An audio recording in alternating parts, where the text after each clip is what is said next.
Hey guys, today I'm going to tell you how to add and use multiple Instagram accounts.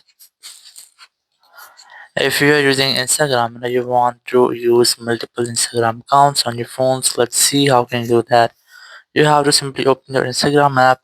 Here just tap on profile option in the bottom right corner and then tap on three horizontal lines in the top right corner here. And now just scroll down and you will get the option of add account. Just tap on that option and here tap on login to existing account, or you can also create a new account for you. And here you just have to tap on the continue option, or you must have to log in with your account here. And once you have logged in, and just tap on this login option after entering your username or email password, and your account will be logged in here.